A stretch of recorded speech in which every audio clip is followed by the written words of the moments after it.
Hello and welcome to this presentation of the Food Waste Early Learning Signpost, produced based on the learning from a number of projects that have been funded under the Climate Action Fund programme.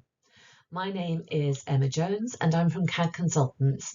We are the support and evidence partner working on the CAF programme. So for this learning signpost, we pulled together findings from 4 of the Climate Action Fund projects. And before I go into the detail of those, just to give you the overarching picture in terms of food waste and why it's a big environmental issue. So food production and consumption is responsible for almost a third of global carbon emissions. And it also has environmental impacts because it takes up a lot of land and therefore contributes to biodiversity loss. So it's estimated to be responsible for up to 80% of biodiversity loss in some parts of the world. And there's huge scope for reducing that environmental impact. So for example, in the UK alone, over 6 million tonnes of household food is thrown away each year. So how are Climate Action Fund projects looking to address this issue? Well, there are 3 main things that they're looking at doing. The first is looking at redistributing unwanted food. So that includes food that may be going to waste through restaurants or supermarkets, but also collecting fruit and veg from farms where it's no longer wanted. They're also looking at setting up food compost programs locally, and critically, they're looking at increasing knowledge and skills through community engagement. So by compiling all the lessons from our 4 projects, we've come up with this list of do's, and on the next slide, don'ts. So first of all, for any project working in this space, it's really important to think carefully about the messaging around food waste. And it's absolutely critical to avoid anything that might be considered patronising to those who may be really struggling to make ends meet, particularly at the moment where we've got a cost of living crisis. Many low-income people are really aware of waste and really don't waste anything at all. It's important to tailor the message to the audience. So younger people may be very aware of the climate crisis and may have some anxiety around that and really want to do their bit to contribute towards reducing the climate threat. Older people may have less climate anxiety, but our projects told us that almost everybody likes to reduce waste. And for example, food composting is something that everyone can do. All our projects told us that it's important to work with trusted partners where possible to facilitate engagement with local communities, and that projects should allow plenty of time in the early stages for building up those partnerships and getting to know the communities that you'll be working with. I think they all said that they had underestimated how much time this would take, but that you really can't skimp on it. It's crucial to have those partnerships for your project to work. Several projects told us that the offer of free food and things like sociable cooking activities are really popular and can be very effective at engaging a wide range of people. And they also told us that there'll be a lot of knowledge within your communities. Make use of that and encourage participants to share their knowledge with each other. For example, how to batch cook or how to use a surplus of a particular vegetable that may not be particularly familiar to others within the community. In terms of what not to do, it was suggested that it's not a good idea to always focus on the environmental impact of composting. Some people may be more motivated around messages related to convenience and saving money. Our projects also told us that it's not a good idea to focus on the negative aspects of food waste production. So try to focus instead on the opportunities it presents, the opportunities to do something positive with the waste, to get people together to organise community activities. And projects also told us that a one-size-fits-all approach really doesn't work when it comes to developing an action plan for different community groups. Each group will have its own needs and opportunities, so you should tailor that action plan according to the group. So we're going to look now in some detail at our 4 projects, and just remember that there's more detail on all of this in the accompanying Learning Signpost document, which we'll provide a link to in the notes. So Food Use Places is a project working across East Sussex, and it's working with a number of community organisations that use food in their work and helping to support them in reducing food waste. So it's supporting them by increasing awareness of the link between climate change and food waste and creating a whole range of easy to follow recipes that feature the kind of surplus food that is being produced by these projects. The project has organised a number of workshops, which it has run in community venues around the county, and that looks at things like batch cooking, knife skills, and fermentation, which has been reported as being particularly popular. And they're also looking at installing compost tumblers at partner organisations.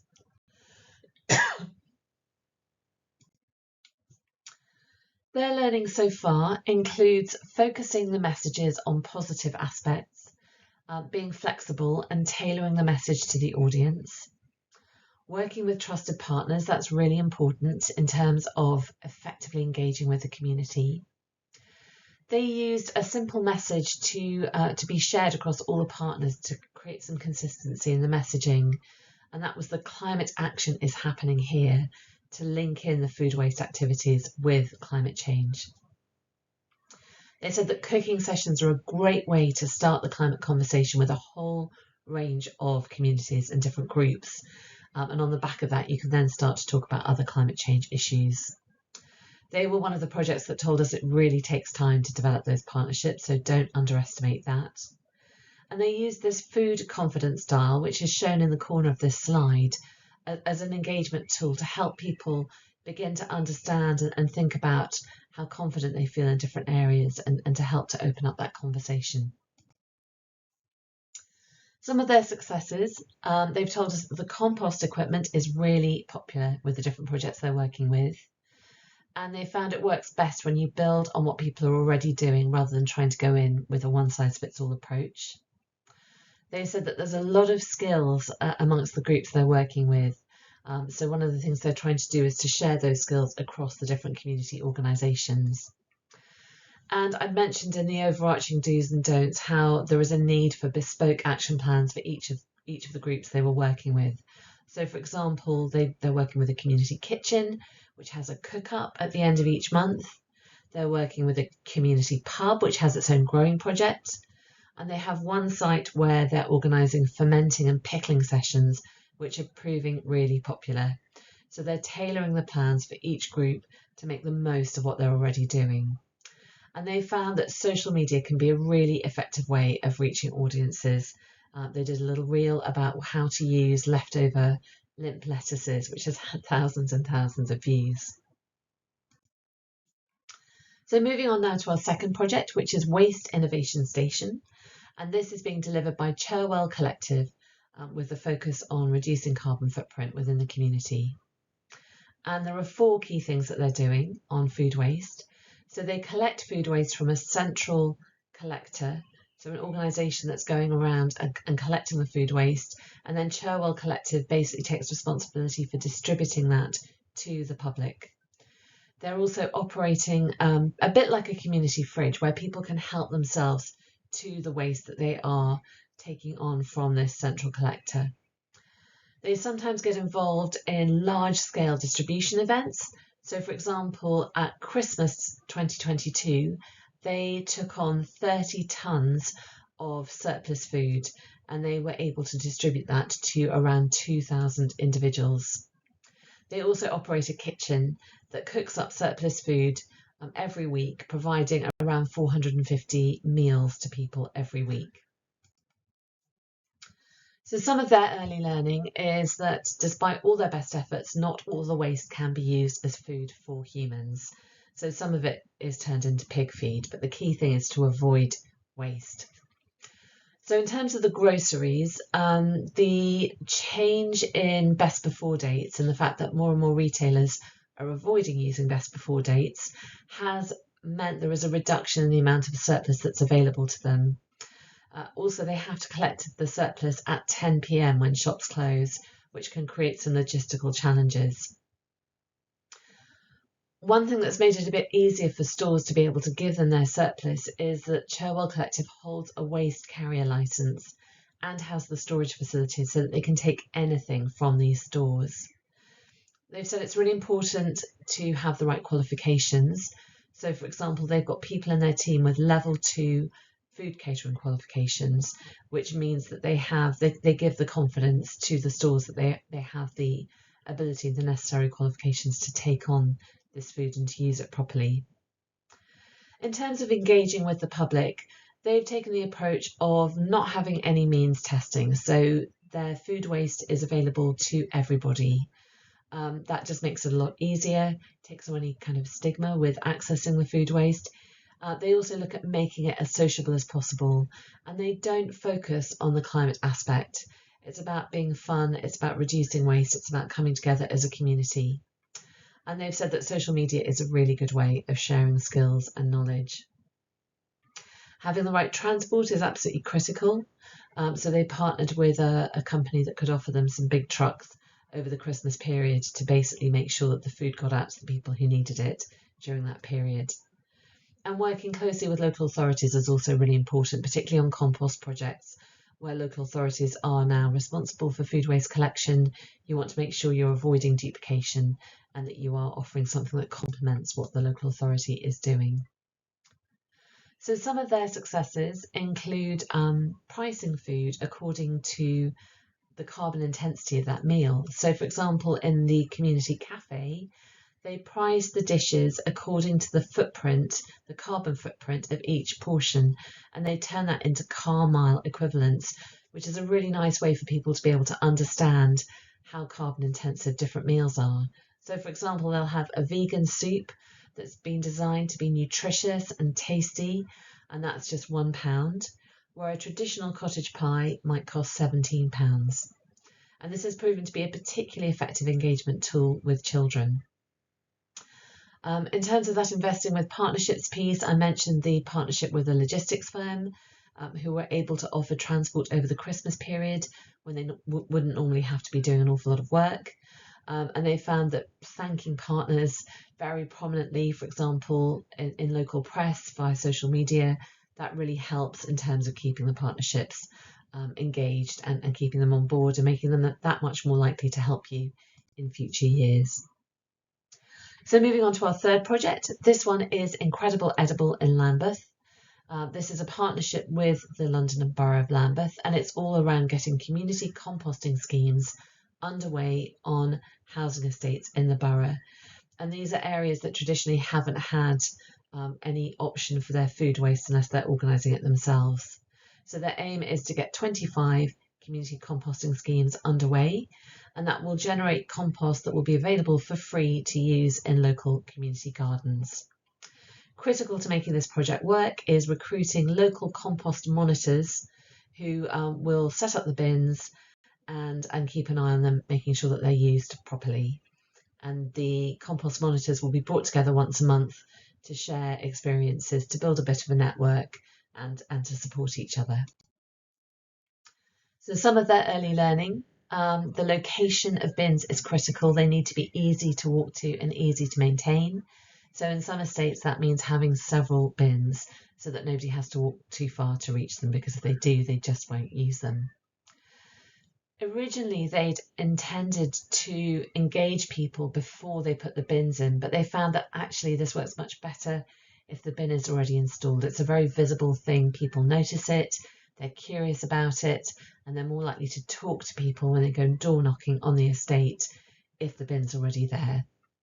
They found that messaging around the reduced smell of being able to get rid of your food waste into these bins is really effective. They've also found that the knocking on doors works really well at engaging people, and that any kind of event with snacks is popular. They are working closely in partnership with the council. They have regular meetings with them. That's critical to making these projects work.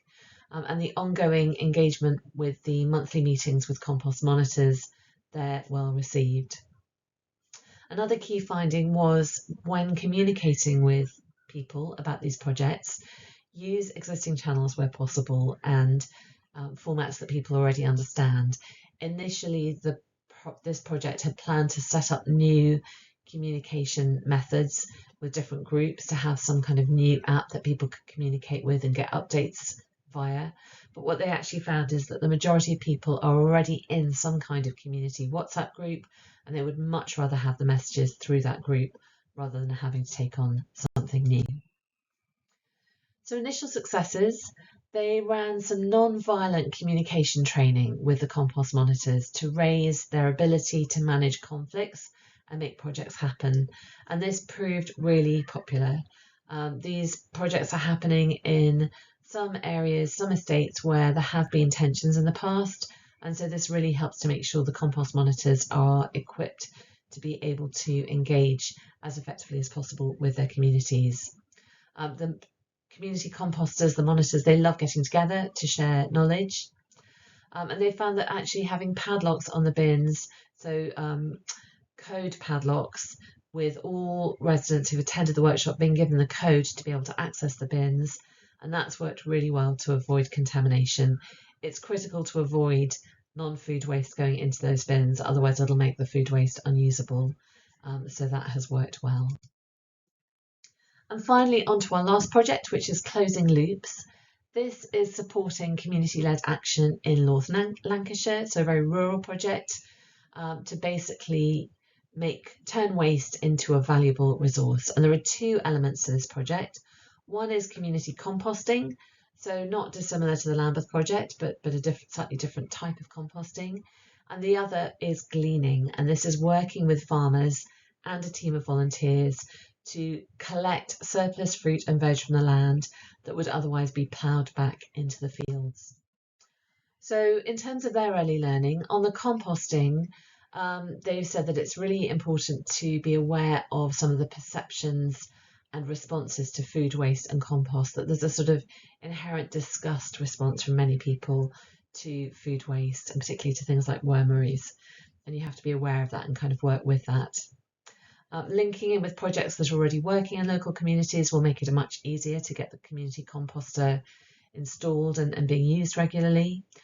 You need to be aware of these regulations that are coming in around food waste, which will make it a requirement that councils collect food waste from everybody.